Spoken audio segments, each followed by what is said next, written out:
Whoa. What's up guys, today I'm going to show you how to do that Spider-Man web shoot effect that Andreas has been doing recently. I kind of tried to make it the same, but obviously it's really hard to do like something like this and make it identical. So yeah, I'll let you watch it and I'll let you decide if you think it's good, then let me know. If not, let me know. And yeah, so this is Andreas Hem's version.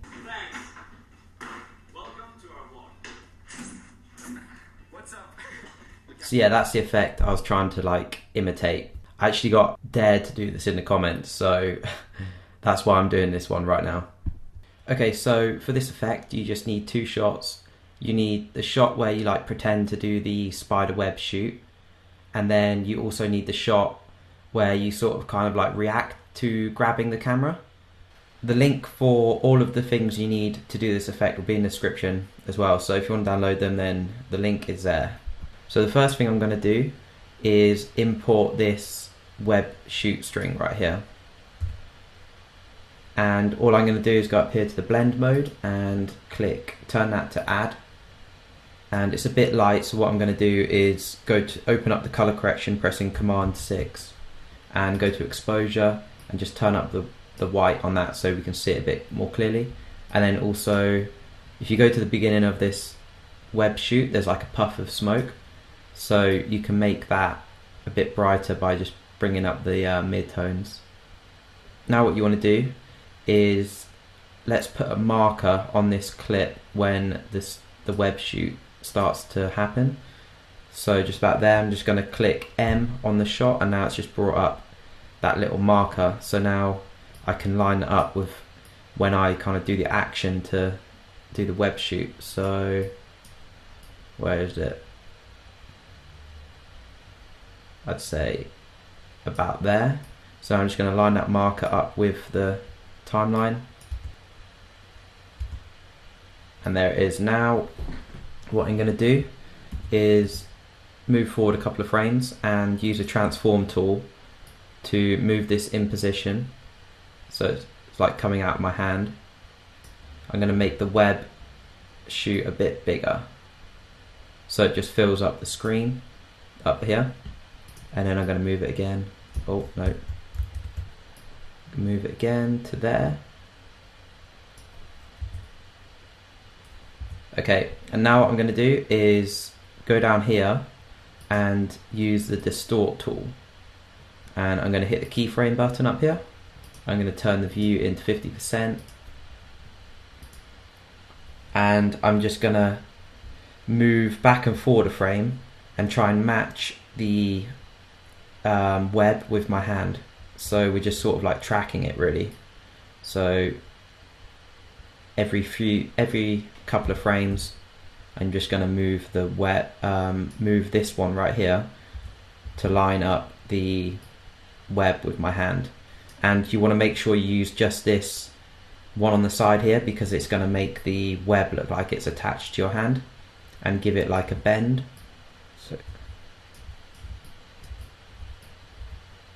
And when your hand moves fast, you need to go like frame by frame, otherwise it's going to get out of position real quick. Okay, so what it looks like. Okay, so the web kind of shrinks back up too early, so what I'm going to do is just in the middle of this web string, I'm just going to hold the clip, so Shift H, and I'm just going to hold it for a few frames so that it doesn't go in too early. And now I'm going to have to redo these keyframes. So from there, I'm going to just redo these keyframes.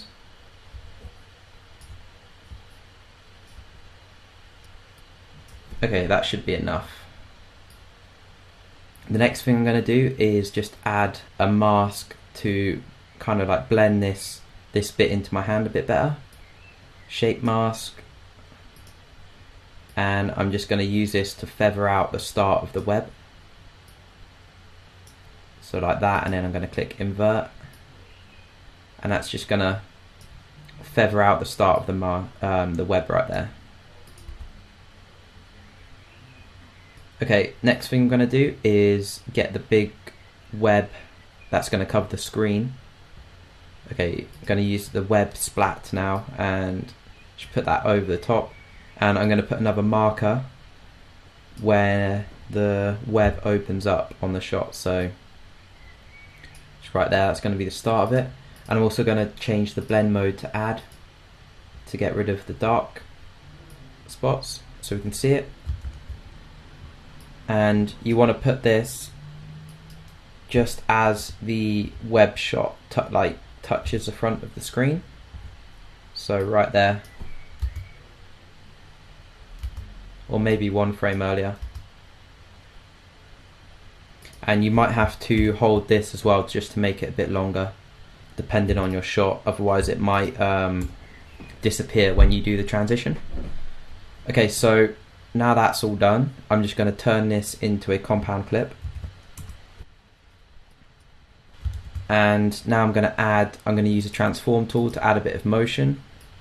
So I'm going to go to the start and I'm going to zoom in a little bit.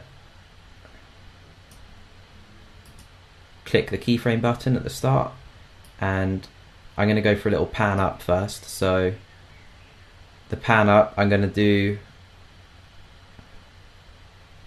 just as the web hits.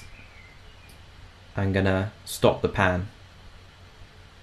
So just back there.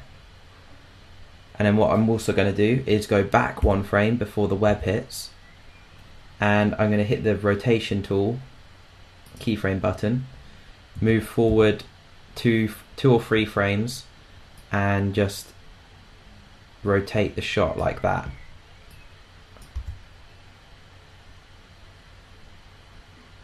And as that rotation's happening, I'm also going to add a little shake, so I'm going to use a handheld effect for this.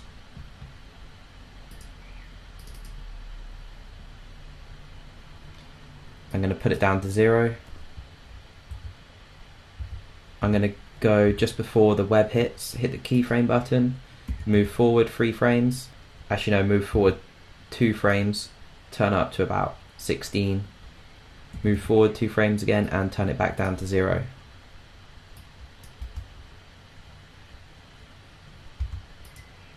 So it's a bit too much shake, so I'm just going to go to the keyframes here and turn that down to about 11.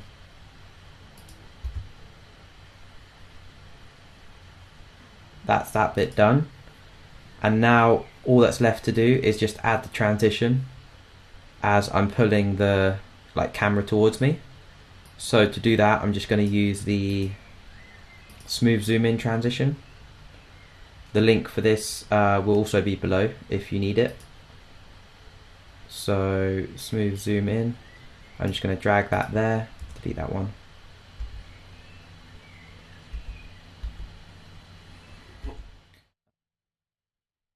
So the last thing I'm going to do is add a letterbox effect to an adjustment layer above the timeline, and that's just going to give it a more filmy look.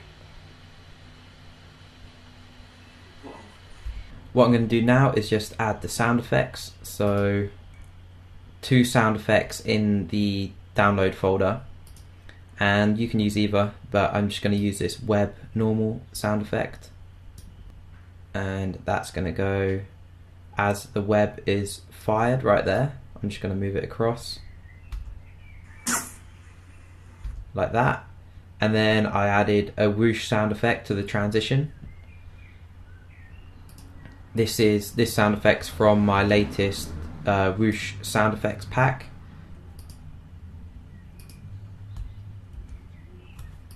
So I just retimed this, I made it a little bit longer, so I just slowed it down. So yeah, apart from those sound effects, I just added a little cinematic background song. So that's it, that's the effect. Let me know what you guys think, and let me know what you want to see in the next video. Hope you guys enjoyed this one, and I'll see you in the next one. Whoa.